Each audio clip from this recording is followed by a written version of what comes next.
Oke, halo semuanya, balik lagi di channel YouTube gua Giovanni Tobia. Dan sekarang di depan gua udah ada Yamaha Vino 125. Kunci dia.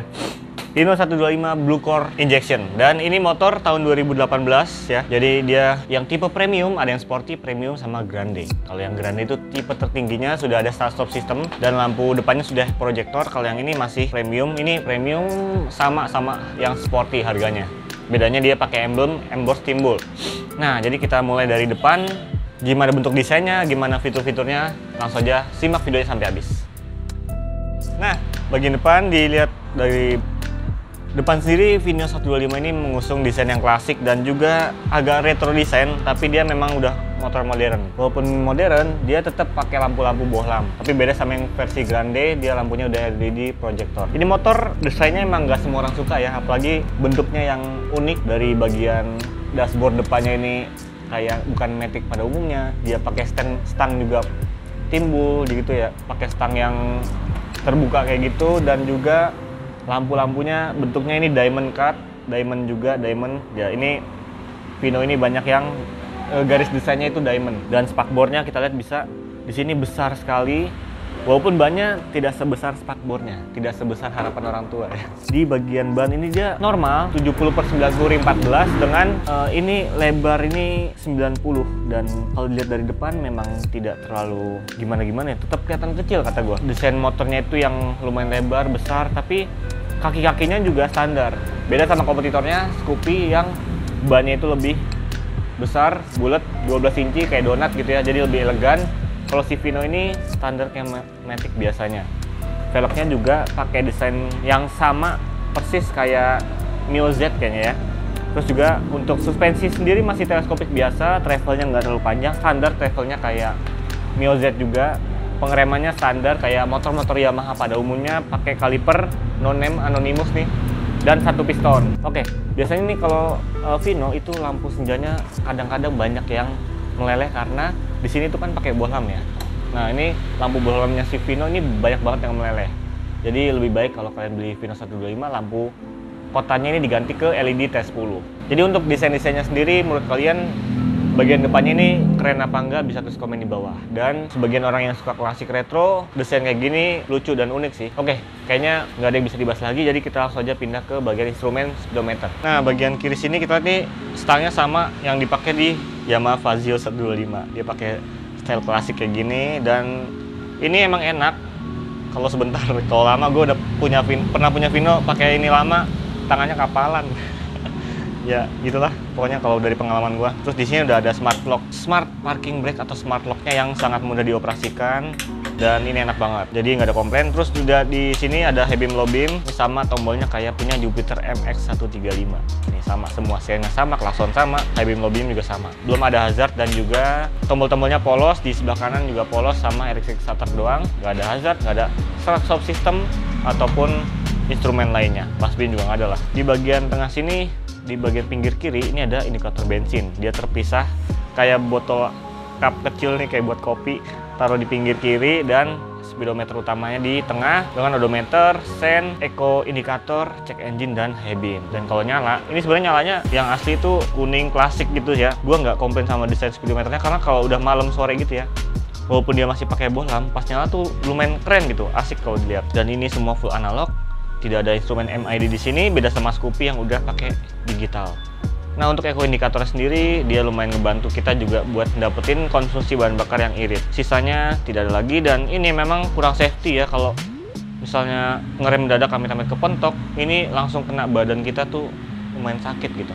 Jadi untuk unsur safety-nya lebih safety si Scoopy yang pakai cover di bagian stangnya. Kabel-kabelnya sih menurut gua lumayan rapi, sejalur semua, cuman ya dia terekspos kayak gini. Kalau kalian nggak suka sama kabel-kabel yang banyak kayak gini nih, ini kurang cocok untuk beli Yamaha Vino. Untuk kuncinya sendiri dia sudah pakai answer back system, sama dia buat advance shutter key. Kalau tagline dari Yamaha namanya advance shutter key, dia bisa kalau ditekan sekali bisa answer back system, kalau ditekan lama, misalnya ini ketuk kunci gitu ya, ditekan lama nanti dia buka otomatis dengan menandakan sebuah lampu di tengah. Kalau nandain aja gitu colokannya di sini, gitulah pokoknya. Nah, ini baterainya habis. Nah, Jadi kita langsung aja bahas akomodasi dari Yamaha Vino 125 ini. Nah, bahas dari akomodasi Vino 125, kita lihat nih udah masukin satu botol minum yang ukurannya berapa tadi? 600 ml. Dan kita lihat masuk dengan baik ya. Walaupun memang ngepas banget nih.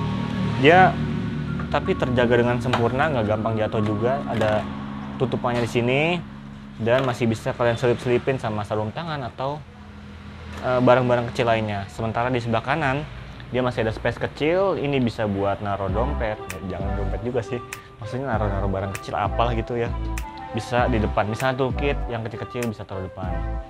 Untuk kuncinya tadi kita udah bahas, dan di bagian sini bisa di custom jadi gantungan, tapi ini standarnya polos, jadi kita nggak bisa langsung nyantolin, harus beli aksesoris lagi biar kita bisa gantungin atau cantolin barang di depan. Decknya lumayan luas, ini lumayan lega. Gua pakai Vino juga enak, kakinya masih bisa geser-geser gini, walaupun tidak seluas motor-motor kayak Aerox. Untuk bagian depan enaknya bisa buat bawa barang dan space-nya juga besar. Sementara kita lihat dari bagasinya, kapasitasnya ini 15 liter dan ya sekitar 14-15 liter.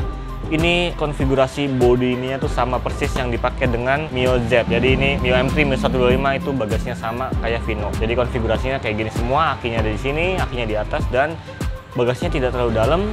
Helm juga nggak masuk. Buat botol minum 2 liter sih bisa sama jas hujan penuh. Cuman kalau barang-barang yang penuh besar kayak tas gitu segala macam nggak bisa masuk di bagasi. Tangkinya sendiri 4,5 liter dengan pelapis plastik cover di sini. Jadi kalau tumpah itu bisa langsung ke bagian sini nih, ada selangnya buat pembuangan bensin ke bawah, jadi nggak kemana-mana, nggak sampai banjirin bagasi. Untuk di bawah sini ini banyak jepitan yang gunanya buat nyimpen toolkit. Ini ada kunci busi di sini, obeng bisa taruh sini, segala macam gitu ya. Ya masih bisa bermanfaat. Jadi akomodasi dari Vino 125 ini menurut gua cukup memadai, walaupun sebagian besar orang kebutuhannya berbeda-beda, jadi nggak bisa dibilang ini kurang atau ini kelebihan. Kalau buat gua ini kurang. Oke, lanjut ke bagian mesin. Nah, bagian mesin kita lihat di Vino 125 dia punya komposisi mesin yang menurut gua cukup memadai di SOHC 4 stroke, pendinginan udara dengan cc 125 ya, 124, sekian, 125 cc. Kompresinya 9,5 banding 1, masih cocok pakai Pertalite. Dan motor ini tenaganya di 8,7 horsepower dengan torsi 9,6 Nm. Jadi sama persis sama kayak mesinnya Mio M3 atau Mio 125 atau Mio Z. Jadi kalau buat drag race gitu ya, menangan Mio, soalnya enteng. Kalau Vino ini kan beratnya 98 kg, jadi lumayan berat sih. Dan untuk kapasitas olinya sendiri standar 800 ml, dan mesinnya ini menurut gua pernah punya cerita beberapa teman-teman yang ngalamin penyakit dari Yamaha Vino. Kalau mesinnya udah panas itu kebanyakan motornya tiba-tiba mati sendiri dan nggak mau hidup lagi selama tergantung semaunya dia. Gue dulu pernah, soalnya habis manasin motor Vino, kan dulu gue juga pakai Vino buat harian, dan udah panas mesinnya, terus pas gue mau jalan diturunin standar nih, jedek, langsung mati mesinnya sampai setengah jam kurang lebih, nggak mau nyala, diselang nggak mau nyala, di starter nggak mau nyala, jadi tunggu setengah jam, udah agak dingin, pas jalan baru nyala lagi setengah jam tuh. Terus kemarin teman gue habis dari Bogor sempet juga mati juga di jalan tiba-tiba, padahal mesinnya udah nggak ada apa-apa. Dicek ke bengkel, busi masih bagus, sampai bongkar separuh mesinnya, seher-sehernya segala macam dibongkar, katanya juga masih bagus. Ya mungkin itu entah penyakit dari coil CDI atau kelistrikannya sih. Temen-temen yang punya pengalaman juga pakai Vino 125 ini boleh tulis komen di bawah. Mesinnya setahu gua responsifnya oke, cuman top speednya emang bisa dibilang cemen banget, karena untuk 125 cc dia nyentuh 90 km per jam aja udah susah banget, apalagi 100 km per jam gitu. Beda sama Yamaha Mio Z. Mio Z itu 90 sampai 100 itu masih kena. Kalau ini dengan bodi yang tidak aerodinamis kayak gini, ini pengaruh banget ke speed. Jadi bodinya bener-bener penghalang angin, penghambat angin besar-besar kayak gini, apalagi depannya yang bener-bener nahan angin. Jadi pas buat ngebut tuh kerasa emang speednya nggak terlalu hebat, nggak terlalu bagus banget lah. Tapi untuk kenyamanan motor ini juara banget. Dia joknya juga empuk, suspensi nyaman, dan sok belakang ini enak banget kalau buat sendiri ataupun boncengan. Dia itu nggak keras tapi nggak terlalu soft banget, jadi nggak gampang mentok gitu. Terus buat boncengan juga tetap enak, dan mantulannya tuh juga soft, nggak terlalu yang ngebanting banget. Jadi menurut gua kenyamanan dari Vino ini bisa dibilang nilainya 9. Oke, kita bagasi udah, akomodasi udah, mesin udah. Sekarang kita lihat dari belakang, apa aja sih yang ada di belakang. Nah, di bagian belakang Vino juga kita lihat desainnya emang kurang masuk ke semua orang ya. Ini lihat nih, desainnya belakang lancip kayak gini, terus juga aneh gitu bentuk motor belakang lancip kayak cafe racer, bukan kayak buntut tawon kayaknya ini ya. Terus juga lampunya ini diamond cut kayak yang gue bilang tadi, desainnya juga lonjong-lonjong juga, bentuk bodinya lancip ke belakang dan lampunya rendah banget. Jadi kalau motor belakang nubruk, lampunya pasti pecah. Soalnya ini rendah banget. Biasanya kan motor lampunya di sini gitu ya. Ini di bawah. Dan spakbornya pendek, lebar. Bannya juga pakai depan belakang ini pakai apa ini? Aspira Premio depan belakang, dan yang belakang pakai 80/90 ring 14, kekecilan sih. Aslinya dia bisa pakai 100/70, 100/80 gitulah. Shockbreakernya tipis, kecil, remnya masih tromol, dan lampu-lampu semua masih bohlam. Bezelnya besar, enak juga dipegang, tapi memang bawahnya agak kosong gini ya. Jadi kalau digenggam agak sakit. Oke, udah ramai guys, jadi kira-kira desain belakangnya gitu aja. Thank you banget nih yang udah nonton dari awal sampai akhir. Untuk review Vino 125 ini, menurut kalian motor ini kayak gimana? Dan ini tahun 2018-an ya. Ini plat dari Jakarta Timur, pajaknya bulan 1 sampai 2023. Jadi setahu gua 2018 sih, setahu gua. Atau 2017 akhir. Dan ini motor juga yang Vino Premium, ada yang Sporty sama Grande. Ini yang Premium, harga barunya dulu 17.300.000. Jadi kira-kira secondnya kisaran 9,5 sampai 11 jutaan, kira-kira segitulah. Dan odometernya dia di angka 40.800. Dan kondisinya menurut gua ini masih 75% bagus, walaupun bodinya agak sedikit agak sedikit lecet. Kursinya masih bagus, kulit joknya juga empuk, nyaman, dan motor ini juga kenyamanannya oke. Dan untuk mesinnya menurut gua tidak terlalu responsif, nggak terlalu kenceng. Konsumsi bahan bakarnya dia 39 sampai 42 km per liter. Terbilang boros, lebih boros dari anak gua malah. Jadi mungkin segitu aja video kali ini, dan kalau kalian pengen lihat update harga dari channel gua, tonton video-video gue yang lainnya. Kita ketemu lagi di video berikutnya. Peace out nih.